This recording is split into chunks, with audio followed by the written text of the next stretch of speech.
अस्सलाम वालेकुम। आज हम बना रहे हैं प्याज के पकोड़े। इफ्तारी में भी बड़े बेहतरीन लगते हैं और बनते भी बहुत क्विक रेसिपी है। ये टाइम कंज्यूमिंग बिल्कुल भी नहीं है। आप बना के देखिएगा, ट्राई कीजिएगा, बहुत डिलीशियस बनते हैं ये।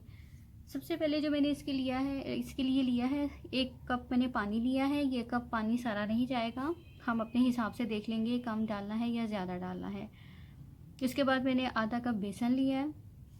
ये मैंने एक मीडियम साइज़ का प्याज लेके उसको बिल्कुल मैंने ऐसे बारीक बारीक उसको मैंने काट लिया है स्लाइस में, ठीक है। उसके बाद 1 टीस्पून इसमें जाएगा कुटी हुई लाल मिर्च जाएगी। उसके बाद इसमें 1 टीस्पून मैंने साबुत धनिया लिया है और इसको मैंने हाथ से ही क्रश कर लिया है। 1 टीस्पून इसमें नमक जाएगा, 1 टीस्पून इसमें लाल मिर्च का पाउडर जाएगा, 1 टीस्पून इसमें ज़ीरा जाएगा, साबुत ज़ीरा, 2 खाने के चम्मच इसमें जाएंगे धनिया, 1 चुटकी इसमें फूड कलर की जाएगी और साथ इसमें जाएगा 1 चुटकी ही जाएगी, बिल्कुल 1 चुटकी ही मैंने लिया है, ये बेकिंग पाउडर जाएगा। बेकिंग सोडा नहीं हम इसमें यूज़ करेंगे, हम इसमें बेकिंग पाउडर यूज़ करेंगे। इसके साथ ये बहुत मज़े के बनते हैं। आइए बनाना शुरू करते हैं। सबसे पहले हम एक बोल लेंगे, उसमें हम डालेंगे ये प्याज,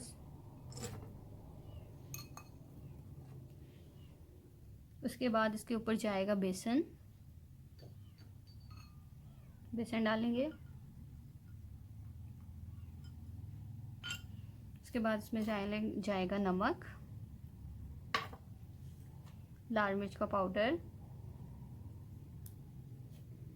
जीरा, साबुत ज़ीरा लिया मैंने, साबुत धनिया हाथों से जो क्रश किया हुआ है, कुटी हुई लाल मिर्च, धनिया, फूड कलर जाएगा इसमें,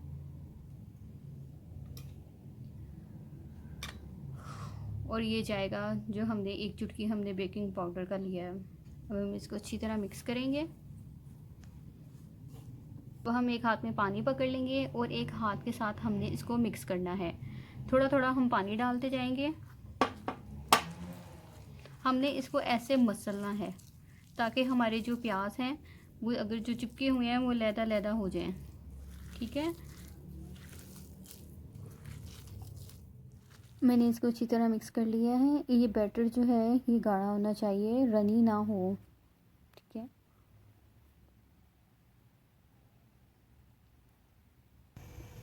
अब हम ऑयल को गर्म कर लेंगे।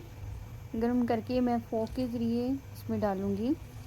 आपने ज़्यादा मोटे मोटे नहीं डालने, आपने इसको फोक की मदद से डालेंगे तो ये प्याज जो है ये बहुत क्रंची बनेंगे इसके पकोड़े। आपने इसको मीडियम फ्लेम के ऊपर इसको कुक करना है। ये देखिए, इसको आप गोल्डन कलर देना चाहिए, डार्क गोल्डन कलर देना चाहिए, जैसे आपकी मर्ज़ी है। हम इसको फ्राई कर लेंगे। ये बहुत टेस्टी बनते हैं, ट्राई ज़रूर कीजिएगा, अपना फ़ीडबैक दीजिएगा। लाइक करें, शेयर करें, सब्सक्राइब करें मेरे चैनल को। अल्लाह निगहबान, अल्लाह हाफ़िज़।